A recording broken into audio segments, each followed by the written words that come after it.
नव्हते, पण सरावर विश्वास. सर म्हणे ठीक आहे सर, काय हरकत नाही, तुम्ही म्हणता तर घेऊ. विषय काय, तर म्हणे सर आपल्याला अंगणवाडी आपल्या शाळेसोबत जोडायची. म्हणजे सर ठीक आहे, काय हरकत नाही. मुलांना सांगितलं की बाबा उद्या एसएमसी ची बैठक आहे अर्जंट आणि तुमच्या पालकांना बोलवणार. 16 पैकी 7, 8, 10 जे काही पालक आहेत ते पालक आले. ते पालक आले आणि पालक आल्यानंतर ती सगळी मीटिंग सुरू झाली. आणि मीटिंग सुरू झाल्यानंतर मग यांनी सगळी बाबेवाडी परत त्या एसएमसीच्या पुढे मांडली की बाबेवाडीची शाळा बघायला गेलो मी, अशी अशी शाळा आहे आणि फारच सुंदर आहे आणि सुंदरतेचं किंवा या सगळ्या सक्सेसचं राज तिथली अंगणवाडी. आपण जर अंगणवाडी आपल्या शाळेला जोडली तर खूप चांगलं काम होऊ शकते. आणि मग त्यांनी जशा 2-3 ताई तिथं नेमलेल्या आहेत तशा आपण 2-3 ताई पण नेमू आणि त्या 2-3 ताई आपल्याला मदत करतील, त्याचा पगार वगैरे आपण देऊ. असं हे सगळं ऐकल्यानंतर त्या एसएमसीला वाटलं की अरे हे आता आपल्या खिशातून पैसे काढणार किंवा आपल्याला कामाला. त्यांनी सगळं ऐकलं आणि त्यांना सांगितलं, म्हणजे डायरेक्ट नाही नाही म्हटलं, पण सर ठीक आहे म्हणे, चांगलं आहे, पण आता आपण असं करू, सध्या सगळा विचार वगैरे घेऊ म्हणे बाकीच्या लोकांचा आणि पुढे पाहू म्हणे. त्यांचा जो काही बोलण्याचा कल होता त्यातनं याला लक्षात आलं की यांचा सुद्धा नाकारच आहे. तेव्हा त्याच्या लक्षात आलं की चला ही लोकांचं शिक्षण कमी आहे, यालाही तेवढं काही समजत नाही, चला आपण दुसरं काहीतरी करू. 2 दिवस गेले, विचार सुरूच होता. दुसऱ्या का तिसऱ्या दिवशी त्यांनी मुख्याध्यापकाला फोन केला. त्यांचे मुख्याध्यापक पण तिथेच बसलेले त्याच कार्यशाळेत. मुख्याध्यापकाला फोन केला आणि त्यांना सांगितलं सर म्हणे आज मी थोडासा उशीर येतो शाळेत. सर का बरं? काही नाही म्हणे सर, मी सीडीपीओ ला भेटायला जातो. सीडीपीओ चाइल्ड डेव्हलपमेंट ऑफिसर तालुक्याचे, त्यांना भेटायला जातो आणि त्यांना हे सगळं मी सांगतो. ठीक आहे म्हणजे सर, काही हरकत नाही. ते त्या दिवशी तिथे भेटायला गेले सीडीपीओला आणि सीडीपीओला जाऊन त्यांनी सगळी बाबेवाडी सांगितली की सर असं असं आहे आणि अशी अशी अंगणवाडी जर आपण जोडली, दोन्ही विभागांनी जर मिळून काम केलं तर खूप छान मुलांचा प्रोग्रेस होऊ शकतो. सीडीपीओनं सगळं ऐकून घेतलं आणि सीडीपीओ म्हटले सर मला पण हे काही शक्य वाटत नाही, तुमची शाळा वेगळी, आमचं वेगळं, आमच्या सगळ्या गरजा वेगळ्या, अमुक तमुक येते. नंतर याला वाटलं की ठीक आहे, ती अंगणवाडी ताई जास्त शिकलेली नाही, शाळेतले ते एसएमसीचे लोक जास्त शिकलेले नाही, पण नंतर त्याच्या लक्षात आलं हे तर शिकलेले आहेत, हे तर अधिकारी आहेत. तेव्हा याला रिअलाइज झालं की नाही, हे काही खरं नाही, म्हणजे आता यांच्या काही करायला पुरत नाही. 2-3 दिवस त्यानं त्या गोष्टीवर आणखी विचार केला आणि तेव्हा त्याला रिअलायझेशन झालं की अरे हे बाकी कोणीच काही कमी शिकलेलं नाहीये किंवा बाकी कोणाचाच काही प्रॉब्लेम नाही, आपलाच प्रॉब्लेम आहे. आणि त्याला हे लक्षात आलं की आपण या लोकांच्या नादीच लागायला नको. आणि त्यानंतर 8-10 दिवसांनी मी गेलो तर मला म्हणे सर बाबेवाडी सोडून बोला. असा किस्सा त्या शिक्षकासोबत घडला. आता मला तुमच्यासोबत हे शेअर करायचंय की या सगळ्या प्रोसेसमध्ये त्या शिक्षकाचं काय चुकलं असं तुम्हाला वाटतं? त्याचं इंटेन्शन चुकीचं होतं का? अजिबात नाही. त्याची जी इच्छाशक्ती होती किंवा ते सगळं करायचं होतं चुकीचं होतं का? नाही. बाबेवाडीवरनं जी प्रेरणा घेतली होती ती चुकीची होती का? नाही. ह्या सगळ्या गोष्टी बरोबर होत्या. मग ह्या सगळ्या गोष्टी बरोबर होत्या, सगळं इंटेन्शन चांगलं होतं, हे सगळं चांगलं असताना त्याच्यासोबत असं का घडावं? त्याच्यासोबत असं घडण्याचं कारण आहे. ते कारण हे आहे की त्याने काम करण्याची प्रायोरिटी चुकीची निवडलेली आहे. बाबेवाडीच्या धर्तीवरची शाळा करायची असेल तर त्याचा जो फ्लो निवडला तो फ्लो चुकीचा आहे. काय फ्लो चुकीचा आहे ते आपण समजून घेऊ. आपण तिथे गेल्यावर हा कशाने इम्प्रेस झाला? तिथे गेल्यानंतर याने ती भव्य दिव्य इमारत बघितली काचाची, त्याने इम्प्रेस झाला. तिथे गेल्यानंतर त्याने ते सगळं रोबोटिक्स बघितले, त्याने इम्प्रेस झाला. आविष्कार लॅब बघितली, त्याने इम्प्रेस झाला. अंगणवाडीत गेला, अंगणवाडीने इम्प्रेस झाला. आणि या सगळ्या गोष्टी इम्प्रेस होऊन त्याने करायच्या ठरवल्या. त्यातून पहिली गोष्ट करायची ठरवली अंगणवाडी. मग अंगणवाडी जर त्याने करायची ठरवली तर हे अंगणवाडी जी काम त्याने ठरवलं ते काम त्याच्या आवाक्यातलं नव्हतं. त्याने आवाक्या बाहेरचं काम निवडलं आणि आवाक्या बाहेरचं काम निवडलं त्यामुळे बाहेरच्या लोकांचा त्याला इम्पॅक्ट किंवा परिणाम किंवा त्याला मदत मिळाली नाही. आवाक्या बाहेरचं काम काय मी तुम्हाला त्या 4 स्टेजेसमध्ये समजावून सांगतो. ह्या वाटलंच तुम्ही लिहून पण घ्या, फारच महत्वाचे. आपल्याला जर बाबेवाडीच्या धर्तीवर शाळा करायची असेल किंवा त्या पद्धतीने शाळा विकसन करायची असेल तर याचे 4 स्टेजेस आहेत. त्या 4 स्टेजेस फॉलो झाल्या पाहिजे. याने त्या 4 स्टेजेस क्रमाक्रमाने फॉलो केल्या नाहीत. याने काय केलं? याने 17 पायऱ्या चढायच्या होत्या तर डायरेक्ट पहिल्या पायरीहून 17व्या पायरीवर उडी मारली. काय होईल? अपघात होईल. एकदा अपघात झाला, कमर तुटली, पाय तुटला की एक पायरी चढण्याची पण हिंमत राहणार. सेम थिंग या आमच्या मित्रांच्या बाबतीत झाली, या आमच्या सहकारी शिक्षकाच्या बाबतीत झाली. मग त्या पायऱ्या काय असतील, त्या पातळ्या काय असतील, त्या 4 पातळ्या आपण आता समजून घेऊ. त्यातली पहिली पातळी आहे त्या पातळीला म्हणतात स्वपातळी. स्वपातळी म्हणजे अशी पातळी किंवा अशी कामं. म्हणजे समजा आपण आता बाबेवाडीला गेलो आणि बाबेवाडीला गेल्यानंतर आपल्याला 200 गोष्टी पसंत झाल्या. 200 गोष्टी बाबेवाडीच्या शाळेत अशा आहेत ज्या आपल्याला करता येण्या आहेत. बरोबर? त्या 200 गोष्टीपैकी अशा काही गोष्टी असतील ज्या आपल्याला स्वतःच्या पातळीवर करता येतील, ज्याला कोणाच्याच मदतीची गरज लागणार नाही. म्हणजे त्याला मुख्याध्यापकाच्या परवानगीची गरज नाही, केंद्रपुंगाच्या परवानगीची गरज नाही, ईओ साहेब बीओ साहेब कोणाच्या परवानगीची गरज नाही. माझा वर्ग आणि मी माझ्या पुरतं त्या गोष्टी करू शकतो. अशा काही गोष्टी बाबळेवाडीत असतील की बाबळेवाडीत फक्त हायफायच गोष्टी असतील ज्या आपल्याला एकट्याला करताच येत नाही? तर असं नाही. 200 पैकी बऱ्याचशा गोष्टी अशा असतील ज्या स्वपातळीवर करता येतील, ज्याला कुणाचीच गरज लागणार नाही. त्या सगळ्या गोष्टी करणे म्हणजे स्वपातळीच्या गोष्टी करणे. मग स्वपातळी म्हणजे काय? अशा कामाला पासून सुरुवात करणे ज्या कामाला मला इतर कुणाचीच मदत लागत नाही, स्वतःजवळचा पैसा खर्च करायचं काम नाही, स्वतःजवळचा वेळ खर्च करायचं काम. बघा हे फारच महत्वाचं आहे. स्वपातळी म्हणजे स्वतःची जास्त श्रम पण द्यायचे नाही, स्वतःची जास्त पैसा पण द्यायचा नाही, आणि स्वतःच जास्त एक्झर्शन पण करायचं नाही, आणि इतर कुणाच्या मदतीची गरज पण नाही. असे सगळे निकष लावून जे जे कामं करता येतील ते काम म्हणजे स्वपातळीचे काम. याला म्हणायचं स्वपातळी. स्वपातळीत पण 2 टप्पे पडतात किंवा 2 कप्पे पडतात. स्वपातळीतला पहिला कप्पा आहे अशी कामं जे कामं करायला मला माझ्यात काहीच बदल करायची गरज नाही, आणि दुसरा कप्पा असे काम जे करायला मला बदलाची गरज आहे. बघा हाही फारच महत्वाचा भाग आहे. म्हणजे मी 4 कप्पे सांगून देतो आणि मग पहिल्या कप्प्यावर बोलतो किंवा पहिल्या टप्प्यावर बोलतो, पातळीवर बोलतो. पहिली पातळी आहे स्वपातळी, दुसरी पातळी आहे स्व प्लस समाज, तिसरी पातळी आहे स्वसमाज प्लस भौतिक सुविधा, आणि चौथी पातळी आहे स्व समाज भौतिक सुविधा प्लस प्रशासन. ह्या 4 पातळ्या आहेत. आपण सध्या कोण्या पातळीवर बोलतोय? स्व पातळीवर. स्व पातळीमध्ये पण आपण काय म्हटलं, बरं या 4 पातळीमध्ये तुम्हाला काय वाटतं सगळ्यात कठीण पातळी कोणची असेल? समाज सोबत येऊन काम करण्याची, समाज सोबत घेऊन भौतिक सुविधा उभ्या करण्याची, की समाज भौतिक सुविधा प्रशासन हे सगळं सोबत असण्याची? वर करणे जर आपल्या पाहिलं तर असं लक्षात येते की बाबा भौतिक सुविधा आणि प्रशासन ह्या पातळ्या कठीण असतील. नाही. कुठल्याही नवीन कामाची सुरुवात, कुठल्याही मोठ्या कामाची सुरुवात जर करायची असेल तर त्यातली सगळ्यात कठीण पातळी आहे स्वपातळी. आणि स्वपातळी का बरं कठीण आहे ते पण आपण समजून घेऊ. स्वपातळी यासाठी कठीण आहे की त्या स्वपातळीचे 2 कप्पे पडतात. नाही सर, लोकसहभागावर शाळा उभी करण्याची पातळी पण सोपी आहे. ती कशी सोपी आहे ती मांडणीत आपण सांगूयात, समजून घेऊयात. परिसर अभ्यासाची किती राहिली पुस्तकं कुणी नेली माझ्या लक्षातच येत नाही. 2 मॅडम शिल्लक तुमचा माईक सुरू झाला, त्यांनी नेलीत. प्लीज तुमचा माईक बंद करा. मॅडम तुमचा माईक सुरू झाला तो बंद करा.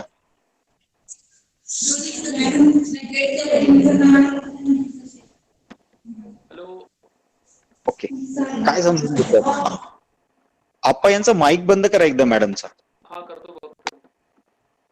काय समजून घेतोय आपण? आपण हे समजून घेतोय की स्वपातळीवरच खूप व्यवस्थित काम होण्याची गरज आहे. ते कसं ते या फ्लो मध्ये मी तुम्हाला सांगतो. काय बघा, स्वपातळी म्हणजे अशी कामं ज्यामध्ये तुम्हाला इतरांच्या मदतीची गरज लागत नाही. ही सगळी कामं म्हणजे स्वपातळीची कामं. मग स्वपातळीमध्ये ही आपण 2 कप्पे करतोय. पहिला कप्पा जे कामं करत असताना मला माझ्यात बदल करून घेण्याची गरज नाही, आणि दुसरा कप्पा असे काम जे स्वपातळीवरच होतील पण मला माझ्यात बदल करून घेण्याची गरज आहे. इथे पण मी काम स्टार्ट करत असताना स्वपातळीवर स्टार्ट करतोय, पण ते पण जर मी दुसऱ्या कप्प्याचं निवडलं तर मग मला त्रास होतो. म्हणजे बऱ्याच वेळा आपण एखादा जेव्हा बदल घडवायचं म्हणतो ना तेव्हा स्वतःला असं ओढून ताडून बदल घडवतो की मी असं करेल तसं करेल, असं काहीतरी ओढून ताडून बदल. तर ते ओढून ताडून जर बदल आपण करतो म्हटलं तर ते प्रेरणा जास्त वेळ टिकत नाही, आपल्याला ओढणं ताडणं जास्त वेळ टिकत नाही, आणि मग आपण ते सोडून देतो. त्यामुळे सगळ्यात जर कठीण कुठली पातळी असेल ती स्वपातळी. एकदा का आपण स्वपातळीवर सिद्ध झालो की सगळ्या पुढच्या गोष्टी सोप्या आहेत. मग स्वपातळी म्हणजे काय, त्याचे 2 कप्पे म्हणजे काय, एक उदाहरण देऊ आपण, मग आपल्याला कळेल की 2 कप्पे कसे पडतात. पहिला कप्पा, स्वतःत काहीच बदल करायची गरज नाही आणि असे जसे आहोत तशामध्ये पण मी जे करू शकतो ते काम. आणि दुसरा कप्पा स्वपातळीच, पण असे कामं की ज्यामध्ये मला थोडासा माझ्यामध्ये बदल करण्याची गरज. समजा आपण वाबेवाडीच्या शाळेत गेलो आणि तिथे आपल्याला 2 गोष्टी पाहायला मिळाल्या. पहिली गोष्ट अशी पाहायला मिळाली की तिथले मुलं इंग्रजी कशा पद्धतीने शिकतात किंवा इंग्रजी कशा पद्धतीने त्याच्यासमोर मांडली जाते. आणि दुसरी गोष्ट आपल्याला आवडली व जापनीज मुलं कशी शिकून राहिले. बरोबर. आता हे दोन्ही कामं आपल्या स्वपातळीवरचे आहेत, इंग्लिश पण आणि जापनीज पण. मग आल्या आल्या आपल्याला कुठलं काम जास्त करावं असं वाटते? तर शक्यता असं असते जे काम कठीण असते आपल्यासाठी ते आपल्याला जास्त अट्रॅक्ट करते, आवाक्याबाहेर असणार, आणि ते काम आपल्याला करावं वाटते जापनीजचं. मग आता जापनीजसाठी काय करावं लागेल? स्वतःमध्ये बदल करावा लागेल की नाही, आणि स्वतःमध्ये बदल करून ते काम करावं लागेल. मग स्वतः जापनीज शिकता आली नाही किंवा स्वतःमध्ये बदल करता आला नाही की त्रास होतो आणि मग ते काम बंद पडते. मग इथं पहिल्या कप्प्यातलं काम कोणचं आहे? हा, मला इंग्रजी जमते, मग इंग्रजीचं काम करणे. हे झाला स्वचा पहिला कप्पा. आणि स्वचा पहिल्या कप्प्यावर यश मिळत मिळत गेलं की मग स्वच्या दुसऱ्या कप्प्यावर जाणं. म्हणजे मी तुम्हाला एक दुसरं उदाहरण देतो, मग त्याची पटायला सोपं जाईल, किंवा या फ्लो मध्ये आलं हेच आपल्याला ते लक्षात येईल. हे झाले स्वचे 2 कप्पे. तर आपण स्टार्ट कुठनं करायची? स्वपातळीपासून करायची. पण स्वपातळीपासून पण पहिला सुरुवातीला कामं कोणची निवडायची? स्वपातळीपासून कामं निवडायची, असे कामं ज्यामध्ये आपल्याला स्वतःला अजिबात बदल करून घेण्याची गरज नाही पडली पाहिजे. मी स्वपातळीतल्या दुसऱ्या कप्प्यातलं एक उदाहरण तुम्हाला सांगतो आणि ते कसा प्रॉब्लेम क्रिएट करते हे पण सांगतो. आमच्या त्याच कार्यशाळेत एक शिक्षक होते, त्यांना मी म्हटलं सर म्हणजे त्यांचं बोलून झालं, मग दुसऱ्याला विचारलं सर वाबळेवाडी झाल्यानंतर काय वाटतं तुम्हाला आल्यानंतर?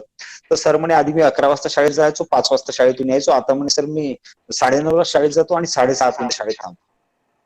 हा बदल म्हणे सर माझ्यात झाला. केंद्र पण होते म्हणे हो सर, बाबळेवाडी आले तेव्हापासून त्यांच्यात हा बदल आपल्याला दिसतोय. मग आता मला सांगा हे कोण्या पातळीतलं काम आहे? स्व, समाज, भौतिक सुविधा ही प्रशासन? तर डेफिनेटली हे पहिल्या पातळीतलं काम, स्वमधलं. पण स्वमधलं काम असून हे कोण्या कप्प्यातलं काम आहे? पहिल्या की दुसऱ्या? पहिल्या कप्प्यातलं नाही, दुसऱ्या कप्प्यातलं काम आहे, ज्याला स्वतःमध्ये बदल करून घ्यायचं काम पडलं. बर, आता स्वतःमध्ये त्याने बदल केला, पण ही स्वतःमध्ये करणाऱ्या बदलाला निगेटिव्ह फोर्स पण खूप जास्त लागू शकतो आणि त्यामुळे पण तो डिस्टर्ब होऊ शकतो.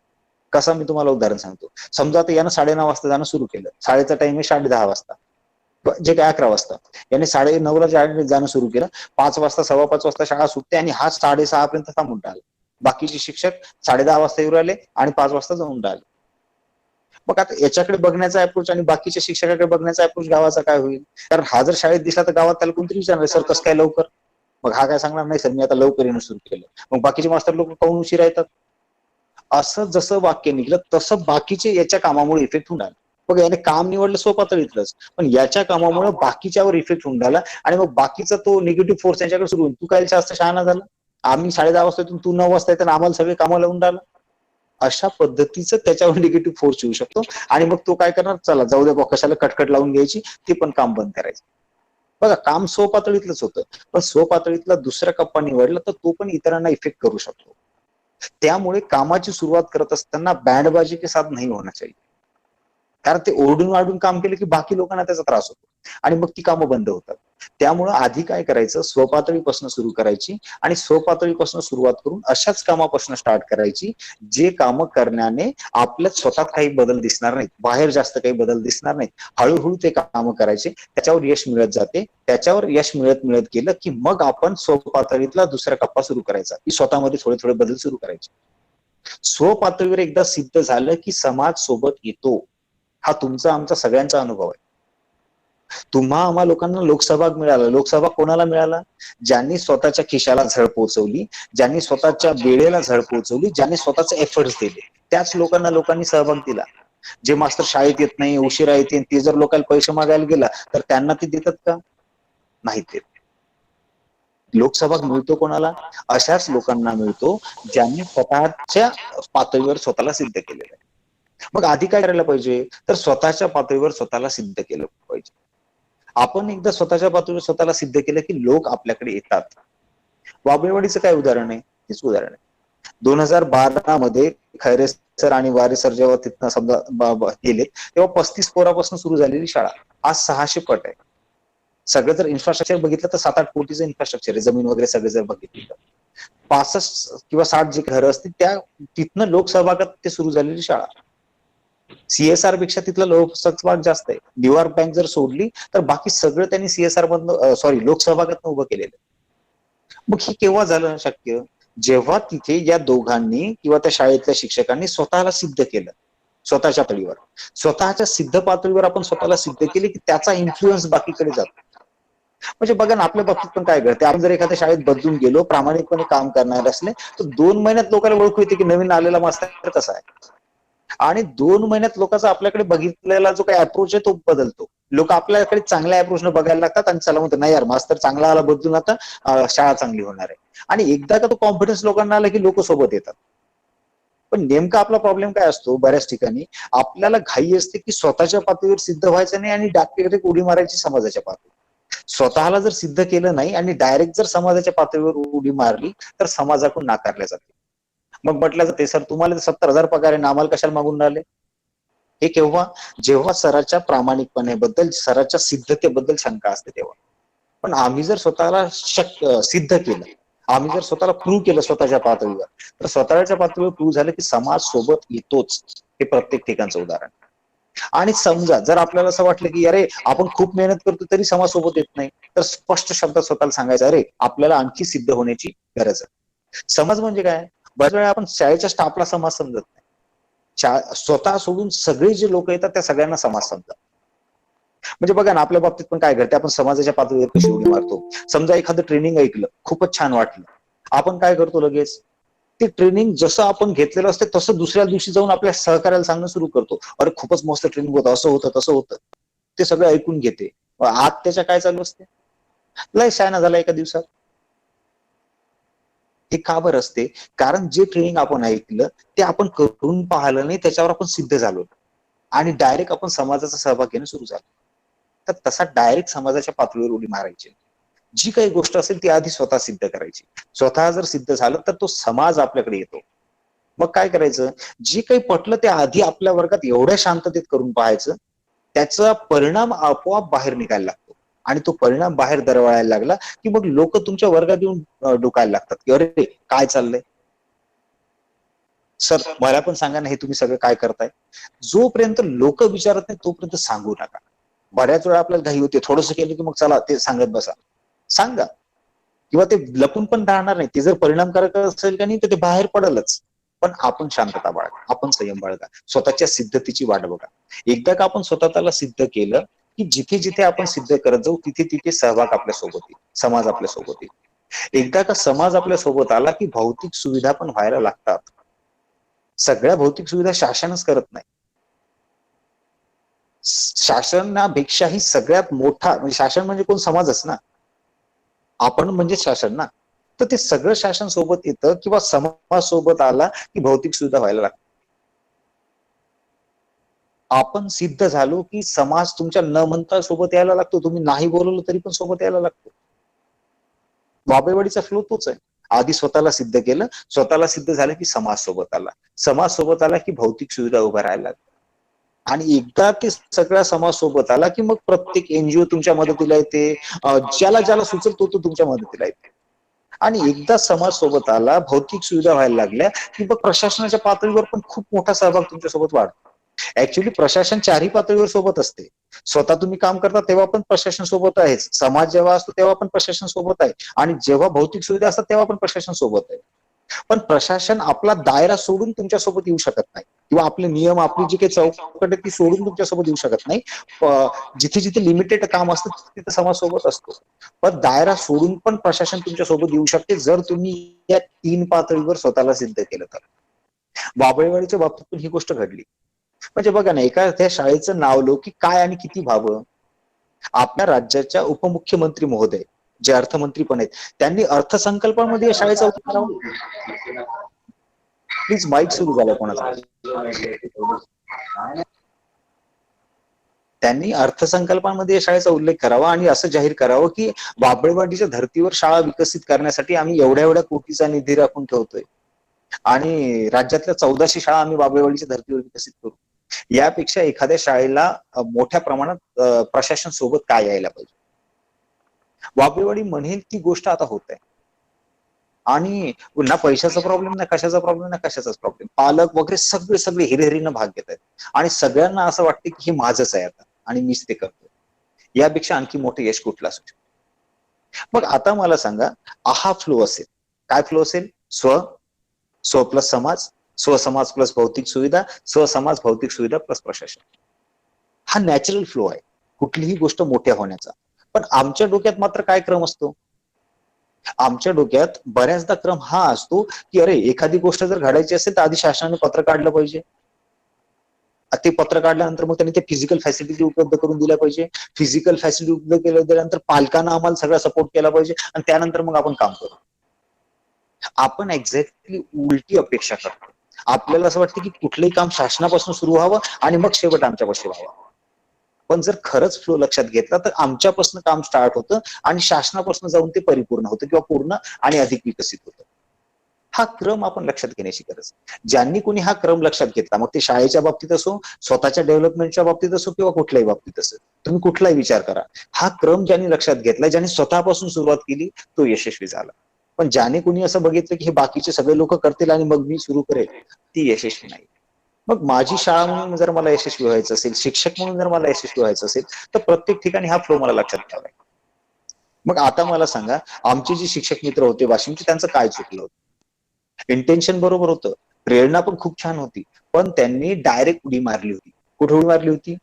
सीडीपीओ प्रशासन, समाज, एसएमसी समाज, ताई समाजाची पातळी, दुसऱ्या तिसऱ्या किंवा चौथ्या पातळीवर त्यांनी उडी मारली. आणि तिसऱ्या चौथ्या पातळीवर जर डायरेक्ट उडी मारली तर परिणाम मिळत नाही, अपेक्षित यश मिळत नाही. आणि सुरुवातीच्या स्टेजला जर अपेक्षित यश नाही मिळालं तर मग पुढे काहीच करण्याची इच्छा होत नाही. आणि म्हणून ते भरसभेत सांगत होते की सर बाबेवाडी सोडून सांगा, तिथले लोक खूप चांगले आहेत, आमचे लोक काही चांगले नाहीत. लोक कुठलेही सारखेच आहेत. पुण्यात जा, मुंबईत जा, वाशिमच्यात जा का चंद्रपूरच्यात जा, लोक सारखेच असतात. डिपेंड करतं की तुम्ही त्यांच्यासमोर सिद्ध कसं स्वतःला करता. म्हणजे चंद्रपुरात पण बाबा आमटे आहेत ज्यांनी एवढं वैभव उभं केलं आणि एवढ्या लोकांची सेवा केली. लोकबिरादरीत पण प्रकाश आमटे आहेत, तसेच पुण्यात पण आहेत, तसेच मुंबईत पण आहेत. त्यामुळे लोक सगळीकडे सारखेच आहेत. तुम्ही स्वतःला कशा पद्धतीने सिद्ध करता त्यावरती डिपेंड करतं. आणि राहिला प्रश्न अडचणीचा, जिल्हा परिषदच्या शाळेत ज्या अडचणी आहेत त्या सगळ्यांनाच आहेत, मला पण आहेत, तुम्हाला पण आहेत, सगळीकडेच आहेत. त्याला अडचणी म्हणायचं की त्याला संधी म्हणायचं हा नंतरचा चर्चेचा मुद्दा. मग ते सगळे प्रशासकीय काम असतील, त्या सगळ्या अडचणी असतील, त्या सगळ्यांनाच आहेत. म्हणजे असं कोणी अपवाद नाहीये की बाबा नाही ही शाळा खूप चांगली झाली मग आता याला काही तांदळाचा रेकॉर्ड द्यायचं काम नाही किंवा याला काही पोषण आहार द्यायचं काम नाही, असं नाही. कामं सगळ्यांनाच आहेत. प्रश्न आहे की त्या कामाकडे आपण कशा अप्रोचने बघतो. ती कामं जर आपणच करणार असेल तर मग आपल्यावर ताण येणार आहे. त्या कामाचं नियोजन, त्या कामाचं मॅनेजमेंट आपल्याला करता आलं पाहिजे. आणि मला असं वाटतं बाबेवाडी याच्यात यशस्वी झाली. तांदूळ निसायचे असतील तर सकाळी फक्त व्हॉट्सअपवर जर एक मेसेज गेला तर गावातल्या सगळ्या बायका येऊन ते तांदूळ निवडून देतात, महिला त्या मंडळी, आणि एका दिवशी सगळं तांदूळ वगैरे निसून देतात. खिचडी शिजवणाऱ्या बाईला रोज ते निसायचं काम. एवढं सगळ्या गोष्टीचं सूक्ष्म नियोजन आहे. हे जर शिक्षकांना निसतो म्हटलं तर मग प्रत्येक ठिकाणी पैसे लागणार, प्रत्येक ठिकाणी हे लागणार. पण हे सगळं का होतंय? कारण आम्ही त्या अप्रोचने त्या सगळ्या लोकांसोबत अटॅच झालो. मग कोणीतरी म्हणेल सर सगळ्याच गावात असं शक्य नाही. मी असं म्हणतो की सगळ्याच गावात असं शक्य आहे. कामाचा क्रम जर असा असेल, हा मग तिथली काही विशिष्ट असेल, काही बदल असतील, काही गोष्टी असतील त्या स्वीकारू, त्या सगळ्या आपण नाकारतोय असं नाही. पण याच्यात सगळ्यात मोठी जर अडचण कुठे ही असेल तर आम्ही अपेक्षा इतरांकडनं करतो म्हणून अडचण होते. आम्हाला प्रत्येक स्टेजवर इतरांकडनं अपेक्षा असतात. कुठलंही काम सुरू करत असताना आम्ही डोक्यात हा विचार आधी आणतो की बाबा अमक्या टमक्यानं साथ दिली तर आपण असं करू. नाही, स्टार्ट कुठनं करणार? स्टार्ट माझ्यापासून करणार, अशा कामापासून करणार जे मला शक्य आहे. मग आम्ही काय केलंय म्हणजे वारी सर आणि त्यांच्या सगळ्या मदतीने, बाबळेवाडी सारखी शाळा किंवा बाबळेवाडीच्या धर्तीवर किंवा इंटरनॅशनल एज्युकेशन देणारी शाळा जर आपल्याला विकसित करायची असेल तर फक्त 17 गोष्टी करायचं काम. 17 बाबी केल्या की आपण आंतरराष्ट्रीय दर्जाचं शिक्षण देऊ शकतो. त्या 17 बाबी आम्ही तयार केल्या आणि त्या 17 बाबी पैकी 6 बाबी ह्या कुठल्या लेवलच्या आहेत? सो पातळीतल्या आहेत, ज्यामध्ये तुम्हाला कुणाच्याच मदतीची गरज नाही. समाजाकडे जायचं काम नाही, अधिकाऱ्याकडे जायचं काम नाही, कोणाकडे जायचं काम. 6 बाबी कुठल्या पातळीवर आहेत? सो पातळीतल्या. आणि बाकीचे मग जसं जसं पुढे जाऊ तशी तशी वरची पातळी जाते. मग आता मला सांगा, सो पातळीतल्या बाबी करायला काही हरकत आहे का? त्या सो पातळीतल्या बाबी सांगताना पण आम्ही असं सांगतो की तुम्ही आता जेवढा वेळ देता तेवढाच द्या, आता जेवढे श्रम करता तेवढेच करा. इव्हन आम्ही असंही सांगतो की ह्या 6 बाबी जर तुम्ही करायला सुरुवात केली तर तुमचे श्रम अर्ध्यावर येतील, परिणाम दुप्पट होतील. आता जे काम करतात त्याच्यापेक्षा अर्धच काम केलं तरी पण ते होणार, आणि परिणाम आता जेवढे मिळतात त्याच्यापेक्षा दुप्पट मिळणार, हे कॉन्फिडन्सनं सांगू शकतो. सो पातळीवरच्या त्या 6 बाबी फक्त करायच्या. त्या 6 बाबी काय असतील? तर त्या 6 बाबी आपण परवाच्या दिवशीच्या सेशन मध्ये समजून घेऊ. उद्या आपण काय सेशन मध्ये समजून घेऊ की कोणाचा तरी माईक सुरू झालाय. हा, माईक बंद करा, म्हणजे माईक सुरू झाला की अडचण होते. त्या 6 बाबी आपण परवाच्या सेशन मध्ये समजून घेऊ. त्या 6 बाबीचे पुरावे आणि त्या 6 बाबीचा इम्पॅक्ट काय होतो ते उद्या आपण बघू. उद्याच्या सेशन मध्ये मी थोडीशी प्रायमरी इंट्रोडक्शन करेल आणि त्यानंतर वारे सर आणि त्यांच्या शाळेतील 10-15 जे काही मुलं शक्य होतील तेवढी मुलं आपल्यासोबत ऑनलाईन असतात. आता मी जे काही बाबळेवाडीच्या संदर्भात मांडणी केली किंवा जे काही सगळं मांडलं, कसं करायचं, काय करायचं, हा झाला एक बेसिक स्ट्रक्चर. उद्या आपण याचं काय आहे ते बघू आणि परवाच्या दिवशी ऍक्च्युअली इम्प्लिमेंट आपल्याला काय करायचं ते पण आपण बघू. हे सगळं जर उद्याचं सेशन चांगलं करायचं असेल तर त्याच्यासाठी काही अपेक्षित काम आहे. म्हणजे मला तुम्हाला 2 डॉक्युमेंट द्यावे लागतील, तर ते 2 डॉक्युमेंट तुम्हाला वाचावे लागतील व्यवस्थित. आणि वाचल्यानंतर काही प्रश्न देईल, त्या प्रश्नाची उत्तर लिहून तुम्हाला आपल्या व्हॉट्सअपच्या ग्रुपमध्ये टाकावे लागतील. कारण या सेशनमध्ये ऑनलाईन ऐकून सगळं होत नाही. तुम्ही जे लिहिता, चिंतन करता त्यातनं खूप सारं होते. तर माझी अपेक्षा असेल की तुम्ही सगळे लोक लिहिणार. तर काही नाही, 2 डॉक्युमेंट मी आता टाकतो तुम्हाला आणि संध्याकाळच्या वेळेस थोडंसं प्रश्न टाकतो. त्या प्रश्नावर लिहायचं.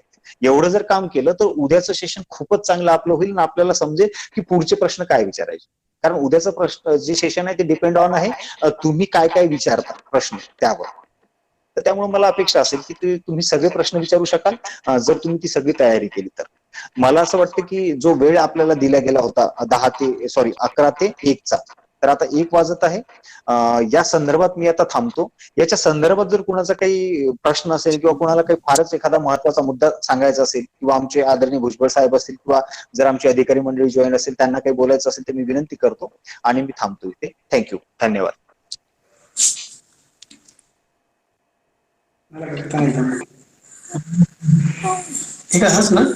धन्यवाद कुगे सर. की अपेक्षेपेक्षा खूपच वेगळं असं प्रशिक्षण सर्व आम्हाला बोर तालुक्यातील शिक्षकांना मिळालं आणि आपण या सोबत अजून अनेक दिवस असाल ही अपेक्षा करतो.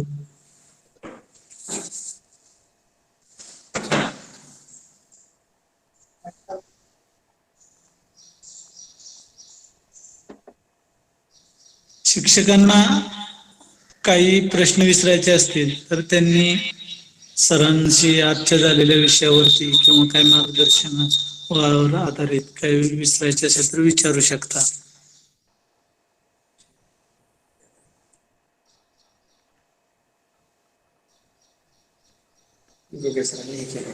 माझं नाव आहे. हा एकेकाने बोला.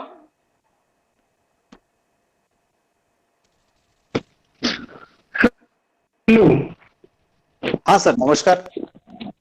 हा सर, परिवर्तन या गोष्टीचा फार मोठा इश्यू केला जातो, पण तुमच्या मार्गदर्शनामधून इंटरनॅशनल स्कूलपेक्षा इंटरनॅशनल एज्युकेशन या विषयावर आपण जे मार्गदर्शन केलं आणि स्वतःचं महत्व अधोरेखित केलं, त्यातून निश्चितपणे आमच्यामध्येही एक संप्रेषण तयार होईल आणि आम्ही निश्चितपणे त्या दृष्टीने भौगोलिक परिस्थितीचा बाऊ न करता इंटरनॅशनल लेवलवर तंत्रज्ञान आणि माहिती तंत्रज्ञानाच्या युगातील एक आमची ओळख निर्माण करू. त्यासाठी आपल्यासारख्यांचं मार्गदर्शन हे नेहमीच मार्गदर्शक राहील.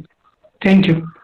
Thank you sir. मार्गदर्शन नाही, आपण एकमेकाच्या मदतीसाठी राहूयात. कारण मार्गदर्शन फार मोठे लोक करतात. आपण सगळे सामान्य आहोत आणि आपण आपले आहोत. एकमेकाची मदत करूयात. ओके. थँक्यू. बोलताना आपला व्हिडिओ चालू करून बोललं तरी चालेल.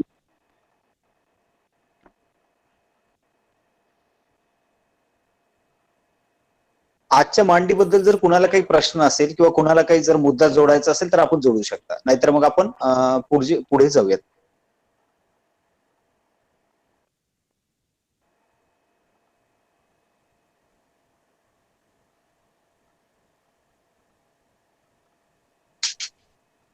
साहेब, कुणाचा काही प्रश्न वगैरे असेल तर सांगा.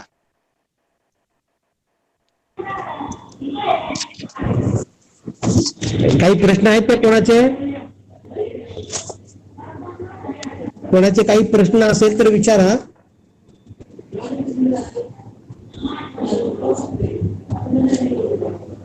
येतात का? आवाज आहे कोणाचा इथे? अच्छा, एक प्रश्न आलाय. मॅडमचं असं मत आलं की 4 स्टेज मधली चौथी स्टेज सांगा. आपण याला पातळ्या म्हणूयात. तर त्या पातळीमध्ये चौथी पातळी आहे प्रशासन. प्रशासन म्हणजेच काय? तर तुम्ही आधी स्वपातळीवर काम करा. स्वपातळीवर काम केलं की समाज सोबत येईल. समाज सोबत आला की भौतिक सुविधा होतील आणि भौतिक सुविधा असल्या की प्रशासन तुमच्या सोबत येईल. ऍक्च्युली प्रशासन तिन्ही स्टेजला सोबत असते, पण आउट ऑफ बॉक्स जाऊन प्रशासन तुमच्या सोबत येऊ शकतं जर तुम्ही ह्या 3 पातळ्या पूर्ण केल्या तर. मग आउट ऑफ बॉक्स जाऊन प्रशासन सोबत येणं म्हणजे काय? की तुमच्या ज्या ज्या विशिष्ट गरजा असतात त्या गरजा पूर्ण करण्यासाठी पण प्रशासन तुमच्या सोबत असते. कारण तुम्ही स्वतःला सगळं सिद्ध करून दाखवलेलं असते, गावाने सगळं सिद्ध केलेलं असते. आणि मग मन आहे आपल्याकडे, गाव करे ते राव ना करे. तर गाव सगळं सोबत आले की मग प्रशासन आउट ऑफ बॉक्स पण तुमच्या सोबत येते. पण समजा जर आपण प्रत्येक ठिकाणी म्हटलं की चौथी पातळी आधी व्हावी आणि मग बाकीच्या होतील, तर तसं शक्य होत नाही. तर ही चौथी प्रशासनाची पातळी आहे.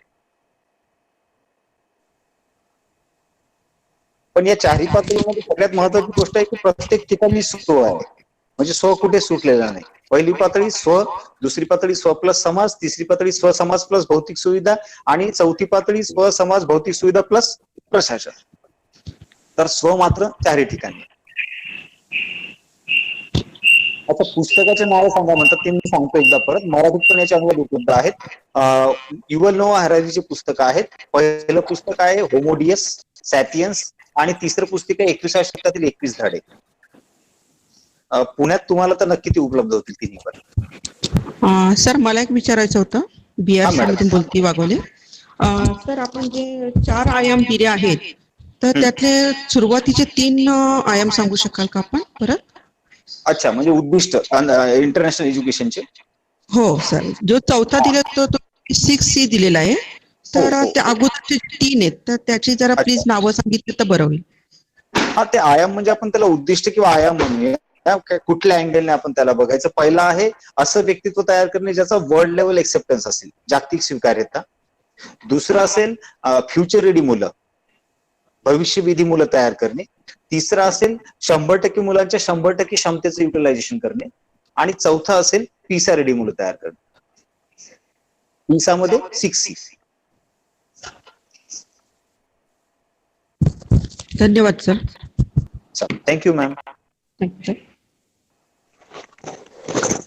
सर आपण विद्यार्थ्यांच्या 3 पातळी सांगितल्या, एक असरची पातळी आणि पिझाची. म्हणजे ह्या आपल्याला ज्या 3 पातळ्या आहेत, आपण त्या विद्यार्थ्यांना समजा आपण कुठं करतो की पहिल्या पातळीलाच असरच्याच पातळीला आपण विद्यार्थ्यांसाठी प्रयत्न करतो. पण आपल्याला त्या प्रशासनाला असं अपेक्षित आहे की जो विद्यार्थी अभ्यासात मागे आहे त्याला आपल्याला काय करायचं आहे की तो अभ्यासात पुढे आणायचा आहे. बरोबर. म्हणजे आपल्याला मग मेहनत तर आपल्याला मुळामध्ये तिथं जास्त करावं लागणार आहे. नाही सर, काय आहे की आपण जर ती प्रक्रिया बदलली तर आपण कमी मेहनतीत पण तिथे यश मिळवू शकतो. शासनाला काय अपेक्षित आहे?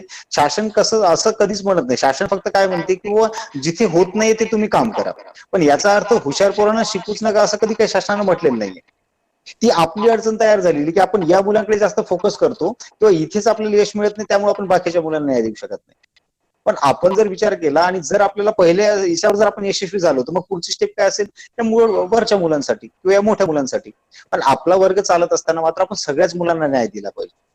मग तो अधिक गतीने शिकणारा असो, कमी गतीने शिकणारा असो, की मध्यम गतीने शिकणारा असो. मग आपली अडचण काय की आपण कमी गतीवर अडकतो. तर ती जर एकदा सुटली ना, आणि ती या 6 बाबतीत आरामात सुटते. म्हणजे मी जे पॅडागॉजिकल इंटरव्हेन्शन सांगेल तिसऱ्या दिवशी, त्यामध्ये ही गोष्ट सगळी सुटून गेलेली असते.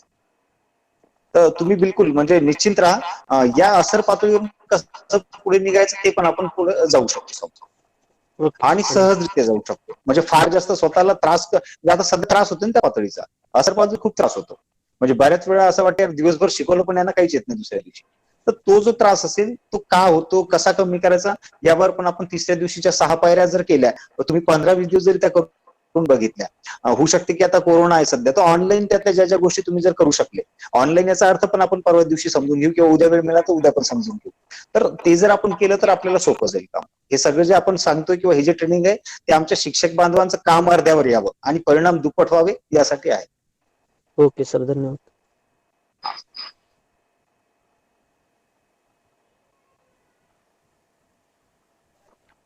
चला आप्पा सावंत साहेब थांबायचं मग, आता 12:05 झालेत. मिनिटं झालेत सर, 1:05. हा सॉरी, हा 1:05 झालेत. हा आपला टाइम झालाय, थांबायचं मग आता. चालेल चालेल. चालेल. साहेब आमचे पण शिक्षण अधिकारी बिलगो साहेब. घोगे सर छान मार्गदर्शन केलं. शिक्षकांनी पण मनपूर्वक ऐकलेलं आहे शांत चित्तानं. फक्त त्यांना प्रश्न काही पडलेले नाही जादा, अजून जादा प्रश्न निर्माण झाले पाहिजे त्यांच्यामध्ये. का तर काही लोकांनी आता ते प्रश्न काही तयार करावेत उद्याच्या सेशन मध्ये, नंतर तुम्ही विचारा. परंतु आज घोगे सरांनी खूप चांगलं मार्गदर्शन केलं. त्यांचं आणि त्यांच्या संपूर्ण टीमचं पहिल्या दिवसासाठी मनपूर्वक आभार. आणि आताचं सेशन संपल्याचं जाहीर करतो. उद्या सकाळी पुन्हा 11 वाजता जॉईन व्हा सगळ्यांनी बरोबर. ओके, धन्यवाद. चालेल सर. धन्यवाद. Okay, Thank you. थँक्यू. 10:30 पासून जॉईन Thank you, sir. व्हा, म्हणजे काय होईल, सगळेजण 11 पर्यंत जॉईन होतील. Okay okay. उद्याच्याला एवढा वेळ लागणार नाही, कारण उद्याच्याला आणखीन सोपं जाईल.